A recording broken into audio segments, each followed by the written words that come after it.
You know what successful professionals have?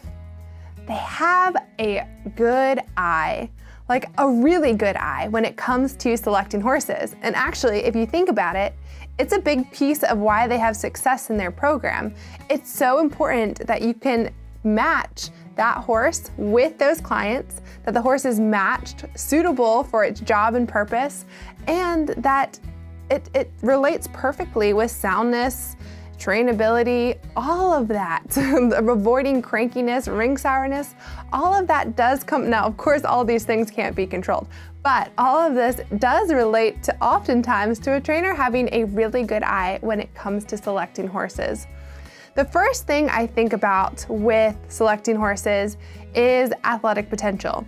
Is that horse inclined for that job, its intended job? Is it fit for purpose? If it's a horse that's looking to make it to the top of the sport, does it have that athletic potential to get there and be competitive? Or let's say it's a lesson horse or a lower level dressage horse. Can it do its job? Or is it over athletic potentially for its job and could be challenging on the, be a challenging teacher type horse? So these types of things are important in that way. The other thing I think about with a good eye is understanding conformation. So here I have a Breyer horse. I believe it's a Cleveland-based stallion. As if we think of conformation, it's directly related to athletic performance and potential, as well as soundness and avoiding lamenesses and issues. Of course, these are not all preventable, but we can make sure that their build is suitable for their job. So a pro should have a good eye, such as the balance of the horse. Does it have an uphill build for performance with the withers being higher than the hindquarter? How is the body section between hindquarter, back, neck? Is the balance there that they're looking for its job?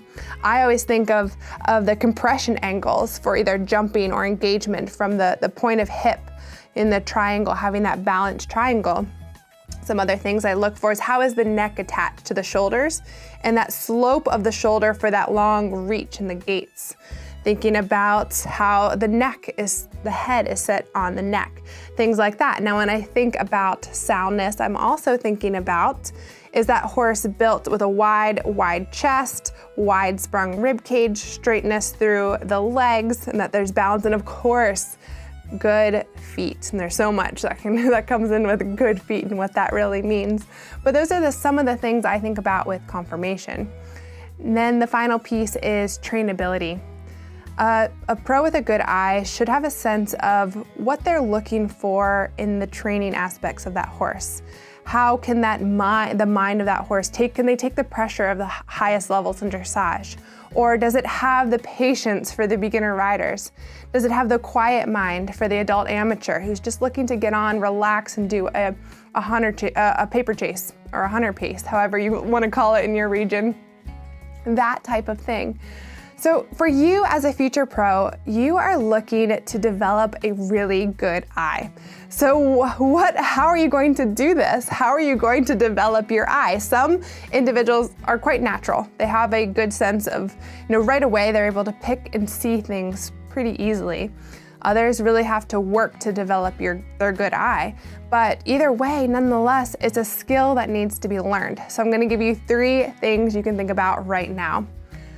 The best way to develop your eye is to be around and work with someone who already has a good eye.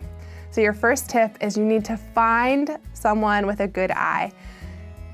This oftentimes is discipline specific. So let's say you'd like to develop your eye around equitation horses.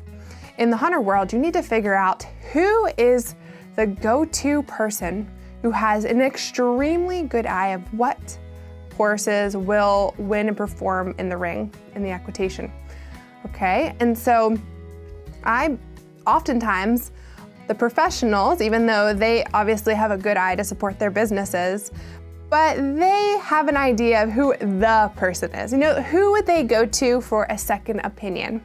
You need to use your network to figure out who that person is for you. For me, my program's more based in the eventing discipline. So while I have an eye and I know what I'm looking for my teens and my adult amateurs, if I'm looking for that upper level horse, I'm going to get a specific second opinion or more opinions from who, right? And I have that person or people in my mind of who has an excellent eye for that upper level candidate. So you need to find that person. 2, you need to get as close as you can to them. Now, I don't want you getting in your car and following them around at the grocery store, right? That's not the point. But they have a knowledge set that you want. So you need to figure out how you can essentially learn from them. So it could be potentially you're working for them directly as a working student, as a rider, as a groom, to be around them and hopefully get those opportunities to learn from them. But it also might be opportunities to audit a clinic that they're teaching. Or maybe they have written extensively online and you were reading things that they wrote, or even a book maybe they had wrote. Or perhaps they've been on podcast or video interviews. You're going and you're watching these and trying to understand what they are looking for, you know, as far as athleticism, conformation, trainability, and so forth. So that's your second piece. Get as close to them as possible. And then 3 is it takes time to develop a good eye. So keep learning, keep improving, and you'll learn particularly around things like trainability, which oftentimes has to do with bloodlines or certain demeanors. You'll figure out what you're looking for. So this might be what type of trainability, what type of demeanor, personality, when you sit in the saddle of that young horse and work through a session with them, what are you hoping to feel? How is that going to potentially develop for the horse to the horse that you want them to be, right? These type of things take so much time and just experience. So, and then as you're spending this time in the industry, you're then starting to figure out your own theories and good eye for yourself and for your purpose. So with that example, for me, I consider myself to have a really good eye for a horse that's going to be a successful candidate for the lower levels of eventing for a young teenager, or an adult amateur. And the first thing I look for is the mind. They need to be able to be calm and need to be able to present the sport and give them experience in the sport in a safe way. The next piece I'm looking forward to is safety. They don't need to be the most athletic horse, but they need to be able to get their knees up over hard, solid objects. So things like that is what I'm going to prioritize and look for first. And then of course, then my eye then goes, okay, what's their athletic potential? Does that fit the rider? Am I over horsing the rider, under horsing the rider? What type of conformation do we have as far as any potential soundness issues we need to look for, or what type of build do we have for the jumping, for the dressage? How do you think the dressage will score? Those type of things are some of the things that I'm thinking about in particular. So for you out there, I want you to be developing your good eye. Hey, I'm still developing my good eye. We all are. This is a sport, this is an industry where we just never stop, right?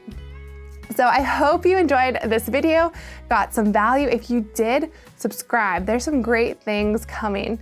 And if we have not met before, I'm Dr. Emily Irving Cordero, the founder of the Rising Equestrian Pro, which is an online platform all about helping you prepare for your pro riding training career.